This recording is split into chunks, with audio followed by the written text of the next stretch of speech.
1 a.m. The guest house was dead quiet. A scream split the courtyard like a cleaver through bone. A grown man crawled across ice-cold tiles on his hands and knees. Snot and tears smeared across his face. Behind him, 4 windows hung wide open, and standing in the doorway of that room was a tall figure with no head, just a raw stump where a neck should end, cradling a paper skull in both arms, like a sleeping infant. Months later, a second man woke up in that same room. The headless thing was squatting on his bed.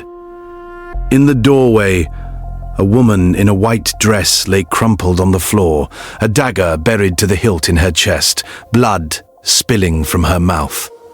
Her hand locked around his ankle. 2 guests, same room, same nightmare, months apart. What the hell was living in this guest house? Hello, everyone. I'm Mr. Greencap. Tonight I've got a story out of a tourist town somewhere in southern China. I'm not going to name the city or the guest house. You'll understand why by the end. The guy at the center of this we'll call Mr. Chu. He was a junior partner in a chain of guest houses. Small stake, but he ran the day-to-day. He liked the work. The property he managed sat right on the edge of one of those preserved old towns. You know the type. Cobblestone alleys, red lanterns, incense smoke leaking out of doorways, the whole postcard. The other name you need to remember is Bo. He's the first one who saw it. Let me paint the building for you, because the layout matters. 6 floors. You walk through the front door into a reception hall. Past that, you step into an open-air courtyard, a square of sky punched straight through the middle of the building. Rooms wrap around the courtyard in a loop on every floor, connected by a single corridor that runs in a square. Think of it like looking down into a hollow box. Everything was wood, dark, heavy timber. The stairs, the doors, the window frames, the beds, the chairs, all solid hardwood. The windows were old-style, double-leaf, swinging inward toward the courtyard, fitted with glass, but framed in carved wood. The locks on those windows were decorative bronze pins, ornamental, the kind that keep honest people honest and stop absolutely nothing else. At night, the street outside turned into a small night market. Vendors set up along both sides, grilled meat, fried noodles, cheap souvenirs, the haze of charcoal smoke hanging under strings of bare bulbs. Tourists drifted through until late. It was busy. It felt safe when Mr. Chu took over. The place had just been renovated. New property, great location. Business was instant. Even in the slow months, they ran above 50% occupancy. Peak season? Every room, every night. He couldn't keep up. For 2, almost 3 years, nothing. Not a whisper, not a complaint, not a single guest saying the place felt off. The building was clean. One night that streak broke, and it broke hard. The temperature had just dropped. One of those cold snaps where the air turns on you before your body catches up. You can feel it in the floorboards, in the walls. Everything radiating cold that wasn't there yesterday. Mr. Chu was pulling the overnight shift. After 1 a.m., he did what he always did, dragged a folding cot behind the front desk and tried to sleep. A scream woke him up. Not a shout, a scream. The kind that comes from somewhere past fear, somewhere animal. He threw off the blanket and ran. He didn't know which floor it came from, so he took the stairs 2 at a time, checking each landing. 3rd floor, corner room. The door was shut. All 4 window panels were thrown wide open, banging softly against the frames. A man was on the corridor floor, crawling toward the stairs. His face was bone white. His expression was the kind you see on people in car wrecks, not processing, just moving. The courtyard design meant that scream went everywhere. 3rd floor windows cracked open up and down the ring. Faces peered out. Nobody stepped into the hall. Nobody wanted to get closer. Mr. Chu knew the crawler. Bo. 25, 26 years old. A hiking fanatic. The kind of guy who free-climbed ridgelines on weekends and slept in tents at 11,000 feet. He'd been around. He, didn't scare easy. Seeing this guy reduced to crawling told Mr. Chu everything he needed to know about how bad this was. He hauled Bo up by the arm and half-carried him downstairs, calling back to the staring faces, "He's drunk. Go back to sleep." At the front desk, Bo couldn't talk. His lips had gone a dark blue-gray, like bruised fruit. He grabbed Mr. Chu's hand and shook for a solid 15-20 minutes before a single coherent word came out. And finally, piece by piece, the story came out. Bo had crossed a local mountain the day before. Not a big peak, just a full-day traverse. That night he met up with an old friend and drank too much. The hangover and the fatigue hit him like a wall, so he wrote off the entire next day and stayed in bed. By late afternoon he felt human again. Night came. He couldn't sleep. Too much rest during the day. He lay in bed staring at the ceiling until around 1:30 a.m., when his eyes finally started to get heavy. But before that, he noticed something. Footsteps kept passing his door. He didn't think much of it. Guest house. Shared corridor. The hallway is literally a loop. Of course people walk past. It meant nothing. He turned off his light, lay down, and the sound changed. The footsteps had been circling the full loop, all 4 sides of the square, sometimes going up to the 2nd or 4th floor and back. The pace was slightly slower than a normal walk, deliberate. After he lay down, the steps narrowed to the 3rd floor only. They sped up a little, but started pausing, stopping. The stops happened outside his door, not once, several times. Bo was brave, but he was careful. Years on mountains teach you to trust your gut before your logic. Something was circling his room. Who? Why? What were they looking for? He rolled out of bed without a sound, crossed the room on the balls of his feet, pinched the edge of the curtain, and looked out. The footsteps had been fading away. By any normal logic, the corridor should have been empty. It wasn't. A tall figure stood directly in front of his door, body facing the window. Where the head should have been, there was nothing. The neck ended in a dark, flat stump. In its arms, held against its chest the way you'd hold a melon, was a head, not a real one. Paper. A funeral effigy, the kind they burn for the dead in that part of the world, with features painted on in thick ink strokes. The paper face was staring right at him. It looked startled, like Bo had caught it off guard. It even flinched. The hands holding it trembled. A second later, the shock was gone. The painted mouth didn't move, but a voice came out of it. "Hey, brother. Were you just looking for me? I'm here. Open the door. Let me in." Bo said the voice was dry and scattered, like 2 sheets of rough paper being rubbed together. but the words punched straight through his skull with total clarity, like nails driven into wood. He'd heard ghost stories on mountain trips. He believed this stuff existed somewhere out there. But, you know, believing is one thing. Standing 2 feet from it, hearing it ask to come inside, that's something else entirely. Every muscle in his body locked. For a beat, nothing worked. But years of mountain instinct, reacting fast on exposed ridges, in storms that come out of nowhere, broke through the freeze. His hand shot out, yanked the curtain shut. He spun towards the bed to grab his phone. The voice came from his right, inside the room.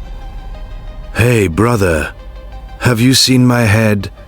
He spun around like a dog that just got kicked. The headless figure was standing at the door, inside the room, facing him. The paper head was looking at him and laughing. A soft, friendly little laugh. Normal tone. Normal expression. Coming out of a paper skull held by a body with no head. That was it.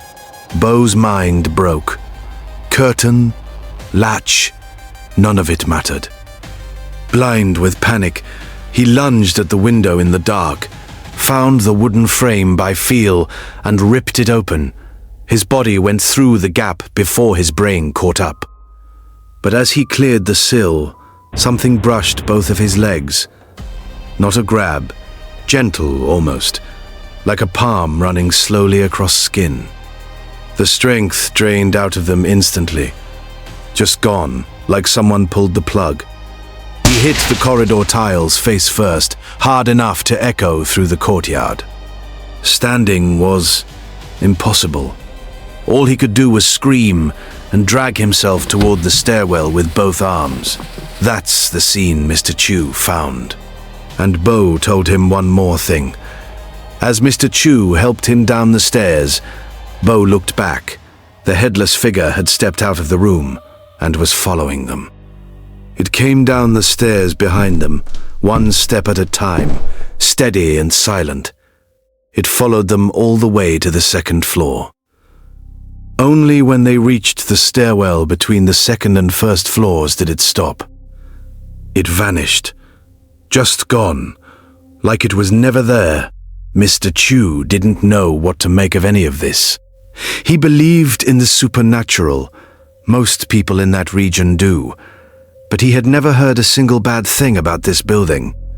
He'd been there during every major spirit season on the calendar.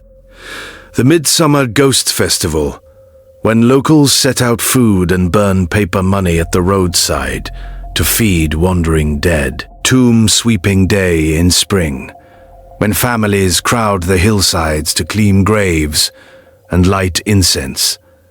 Those are the weeks when things are supposed to surface.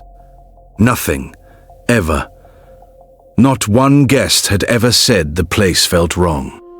If this building had a problem, it would have surfaced years ago. So he figured Beau must have brought it back from the mountain.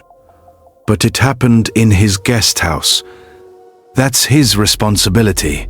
And Beau ran in the same circles he did, hikers, climbers, outdoor people. If this story got out, the business was finished. He tried to move Beau to another property for the night. Beau refused. Said if he was alone, it would come back. So they sat in the front hall until sunrise, wrapped in jackets, Mr.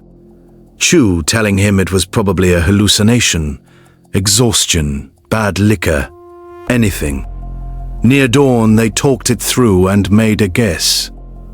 On the hike, Beau had passed a small graveyard, scattered headstones and rotting funeral wreaths piled against a hillside. They figured he'd picked something up there. Beau had stayed at this guest house before. Every time, same room, third floor, corner unit, Mr. Chu was now convinced this thing didn't belong to the building. It followed Beau in. Once the sun was up, Mr. Chu walked Bo back to the third floor. Bo wouldn't enter the room, wouldn't even look through the doorway. Mr. Chu went in alone, packed the bag, and brought it out. Bo shouldered it and left the city without looking back. Mr. Chu refunded every night and tried to hand him a red envelope of cash, keep quiet money. Bo refused the cash. He said he understood. He promised he wouldn't say a word. As soon as Bo was gone, Mr. Chu dropped the news in the partner group chat. His stake was small. If something went sideways later, he couldn't carry that alone. The senior partner, the guy everyone called Big Brother, the one who'd brought Mr.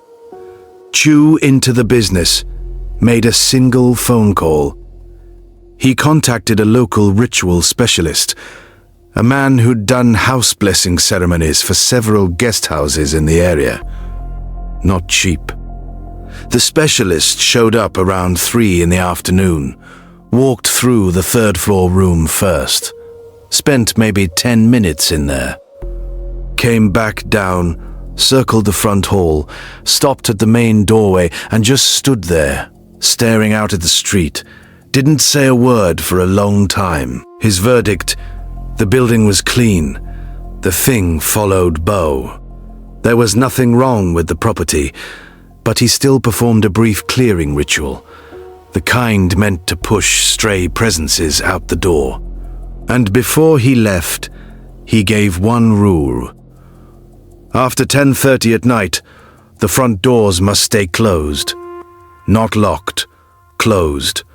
That alone would block most things from drifting in. Mr. Chu trusted Big Brother. He trusted the specialist. He followed the rule. Every night at 10:30, the doors went shut. 3 months passed. Nothing happened. 3 months of nothing. And just when he'd started to let his guard down, it happened again. This time to Mr. Chu himself. He wasn't on shift that night. He got home around 7. His wife was tearing into their kid. The boy had scored dead last in his class on a test. In their household, the kid's education was her department. Mr. Chu wasn't allowed to have an opinion, but that night it sounded too harsh, so when they got into bed he said something. Just a few words. Ease up a bit. Don't go that hard. She went off on him. They fought. She kicked him out. It was about 11 at night. He had nowhere to go. He drove to the guest house, still fuming. It was the slow season. Half the rooms were empty. He walked past the night clerk without a word, grabbed a random key card from behind the desk, and went upstairs. He looked at the card. 3rd floor, corner room. He'd been avoiding that room for 3 months. Walked past it every time he went to the 3rd floor, hugging the far side of the corridor. But that night he was angry. Angry enough not to care, he thought. Whatever. Come at me.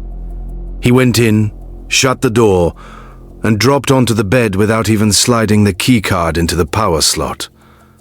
The room stayed dark, dead dark.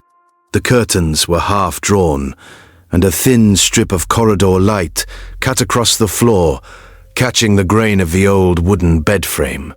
He lay there, replaying the fight in his head. Couldn't sleep. Footsteps past the door. He remembered Bo's story. He didn't flinch. He whispered into the dark, "If you've got the guts, come in. See what happens." The second those words left his mouth, his skull felt like it was being squeezed. A thick, heavy dizziness crashed over him, the kind of pressure drop you feel at high altitude, where your brain can't get enough air. His head throbbed. A few seconds later, he was out.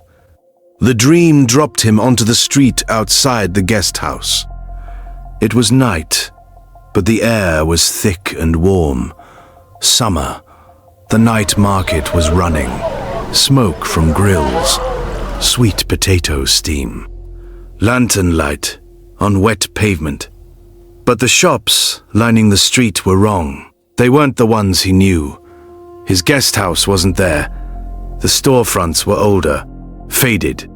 He didn't realize he was dreaming. He just walked. Up ahead, two men were screaming at each other. He drifted closer. One of them grabbed a blade off a fruit stall, a big one. Black iron, heavy as a brick, wide blade with a hooked tip curving upward. The kind of thing you'd see in a butcher's hand.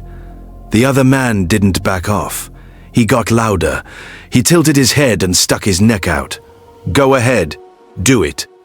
If you don't cut me, you're a dog's bastard. You're nothing. The man with the blade didn't say a word, stepped back, swung. The head came off clean. The body dropped. Without breaking stride, the killer picked up the severed head, tossed it into a shop behind him like he was throwing away trash, and walked off. Calm. Unhurried. The crowd scattered screaming. Mr. Chu couldn't move. His legs were stone. By the time his body unfroze and he turned to run, the headless body stood up. It grabbed a watermelon off the fruit stall and sprinted straight at him. Blood poured from the open stump of the neck in thick, dark ropes. A voice filled his ears, not from outside, from inside his own skull.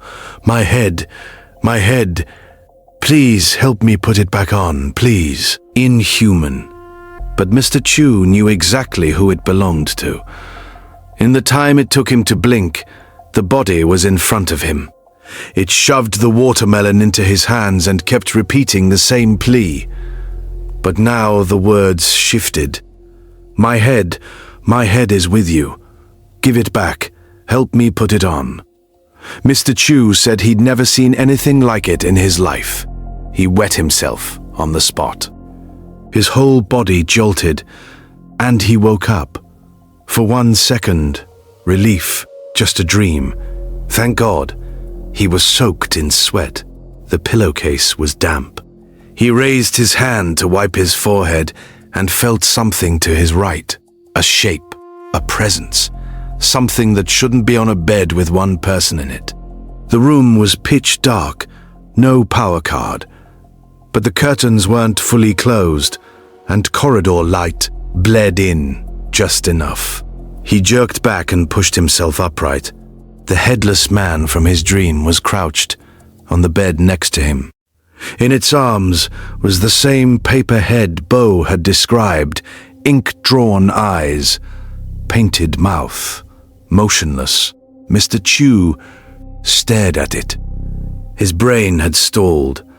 He couldn't process what he was looking at, a headless body holding a paper skull, squatting on his mattress in the dark.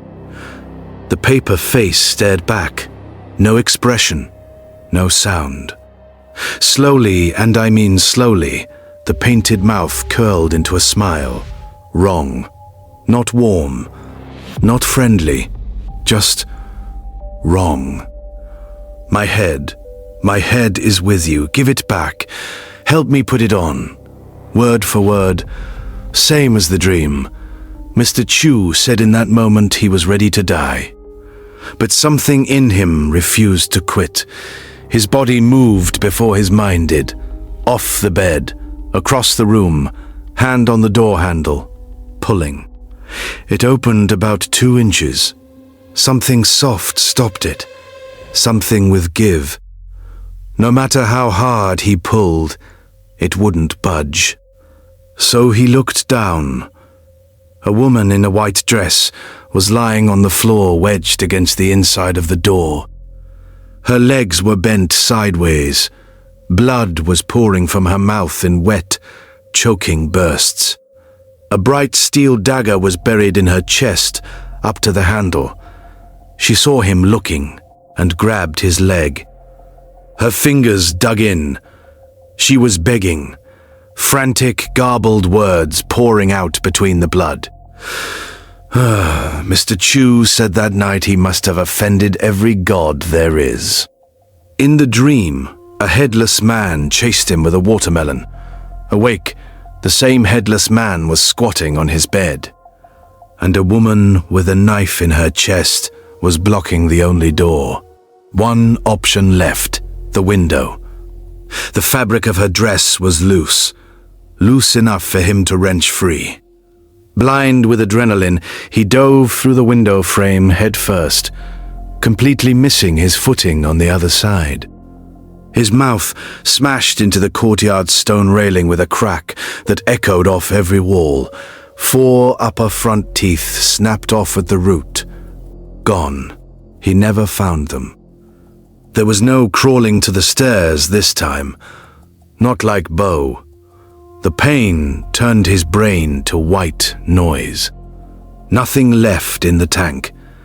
2 raw screams tore out of his throat, and his vision went black. He dreamed again. A long one. He didn't remember the room. He was back on the same street, but now it was empty. Every shop door stood open. No people. No sound. The headless man appeared and pulled him by the hand, leading him from shop to shop, searching for something. Mr. Chu felt no fear in this version, just compliance. Every now and then he'd see a woman lying on the sidewalk, the same woman in white, reaching up, asking for help. He woke up in a hospital bed. His wife was there, his kid was there, Big Brother was there. The specialist was there. He didn't want to talk about it in front of the boy. Big Brother and the specialist read the room. They sent the wife and kid to get food, shut the door, and asked him what happened. He told them everything. Big Brother exhaled like he'd been holding his breath for a year. The specialist ripped into him, hard. Why didn't you close the door? Why did you answer it? What were you thinking? Once the scolding was done, the specialist sat down, and what he told Mr. Chu changed everything. The building was clean, always had been. The street was the problem. Big Brother and the specialist knew the history. They'd kept it from Mr. Chu on purpose. Didn't want the weight of it sitting on him while he ran the place. There were many stories from that street. I'll, keep it to the 2 that matter. The headless man had been a fruit vendor, over 40, worked that stretch of road for years. Summers he sold fruit, winters he'd add roasted sweet potatoes, sugar-glazed chestnuts, candied hawthorn skewers. Quiet guy, kept to himself. One summer in the early 2000s, a new vendor set up next to him selling street food. They fought over stall space. The kind of petty, stupid argument that ends with someone saying, "Your cart is 6 inches over the line." The fruit seller wasn't the type to escalate. The snack vendor was. Bad temper, worse reputation. Word was he'd run with gangs when he was younger, and done time. They got louder. The snack vendor grabbed the fruit seller's own knife, the big black cleaver with the hooked tip, and took his head off with it. One swing. The killer picked up the head and threw it into the shop directly behind him. That shop was the building that would become Mr. Chu's guest house. Back then, before tourism hit the area, it was an internet cafe. The head flew in through the door. Everyone inside, the staff, the customers, every kid playing games at those old CRT monitors, panicked. They stampeded for the exit. In the crush, somebody kicked the head. It rolled. It went out the back. This was the early 2000s. Cameras weren't everywhere. The head disappeared. Residents near the back alley said they saw a large white dog grab it and run. The dog was fast. The scene was chaos. Nobody could track where it went. One theory was that the dog carried it to a riverbank or some hidden spot and ate what it could. and whatever was left either stayed there or rolled into the water and washed away. They never found it. The family still had to bury him. So they hired someone to make a paper head, the kind burned in funeral rites as a stand-in for what's missing. That was the head the thing carried. That was the head Bo saw. That was the head on Mr. Chu's bed. The woman died later. After the fruit vendor's murder, the street went cold. Vendors cleared out. The internet cafe shut down. For a long time, nobody wanted to be there. But the old town kept drawing tourists, and eventually, the local government reorganized the stall zones, and the vendors trickled back. People forgot. Life filled in over the bloodstain, the way grass grows over a grave. Until one afternoon, nobody knew where he came from. A mentally disturbed man appeared on the street with a knife and started slashing at anyone within reach. Most people ran. He didn't get them. He got one woman. She was with her child. She could have run. She chose to stand between the blade and her kid. He stabbed her multiple times. She died right there on the pavement. The cruel part: when the attack started, shop owners along the street were already scrambling for weapons. Pipes, stools, cleavers, whatever they could grab. They were coming. But by the time they got outside, she was already on the ground. 10 seconds earlier, and she would have lived. The specialist explained why these two ended up in the guest house. Both of them died violent, sudden deaths. In Eastern belief, that's the worst way to go, not because of the pain, but because of what comes after.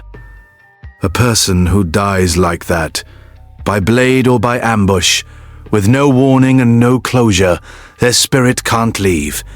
It gets pinned to the spot where the blood hit the ground. Both of them had been drifting up and down that street ever since.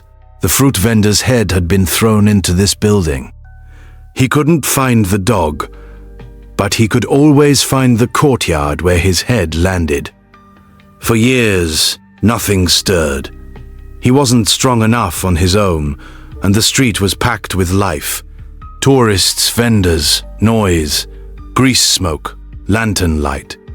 All of it pressing down like a lid on whatever was underneath. The living drown out the dead just by being there.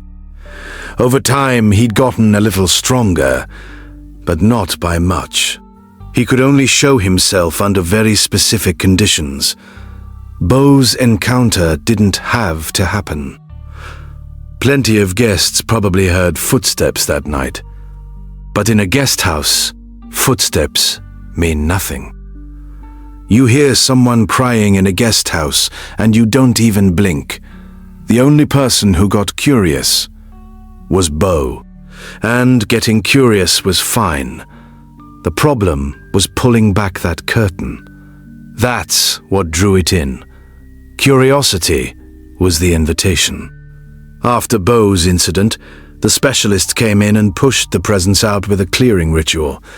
The 10:30 door rule was meant to keep it from slipping back. Mr. Chu's night was different. He'd just had a screaming fight with his wife. And when you're boiling over with that kind of rage, when you're hollowed out and running on fumes, your guard drops. Not your mental guard, something deeper than that. You become a lit match in a dark room. Things that normally can't find you. Suddenly, they can see you just fine. He walked into the guest house like that, and he didn't close the front door behind him. That was the gap. And when one thing gets through a gap, others follow. That's why the woman showed up too. And on top of all that, Mr. Chu made Bo's exact mistake. He heard the footsteps and he didn't just think about it. He answered, out loud, taunted it. At that point, what do you expect? You just sent it a personal invitation. Even the dead have pride. You called. It showed up. Full commitment. Gave you the complete experience. But here's the thing the specialist wanted them to understand. These two weren't hunters. They weren't malicious. They were stuck. Trapped on the same stretch of road where their lives ended, replaying the worst moment over and over. The man just wanted his head back. The woman just wanted someone to save her. And here's the part that stuck with me the most. The specialist believed they might not even know they're dead. They're just reliving it, over and over, trying to survive a little longer in a night that never ends. Big Brother paid for 4 ceramic crowns to replace Mr. Chu's teeth and told him to take some time off. After that, Mr. Chu transferred to manage a different property. The guest house they shut down. The specialist's recommendation was a full purge, top to bottom, and then sell it. Once you tear open a gap like that, you can't control what comes through. Big Brother agreed. A month later, they closed the doors, brought in 2 separate teams, one to drive things out, one to perform a full deliverance ritual, the kind meant to guide lingering spirits toward release, toward whatever comes next. After that, they sold the building at a loss to another operator, told the buyer everything up front. He knew what he was getting. Whether the ritual worked, nobody can say. I hope it did. I hope those 2 found their way out. Bo left the city, and nothing bad followed him. No fever, no illness, no nightmares, nothing. Just a weight in his chest and a room he'd never forget. He never came back. So here's the thing I keep turning over. If you're ever staying in one of those courtyard guest houses, the old ones, built around a square of open sky, and you hear footsteps circling the corridor at 1 in the morning, don't get curious. Don't pull the curtain. And for God's sake, don't answer. Just let it walk. I'm Mr. Greencap. See you next time.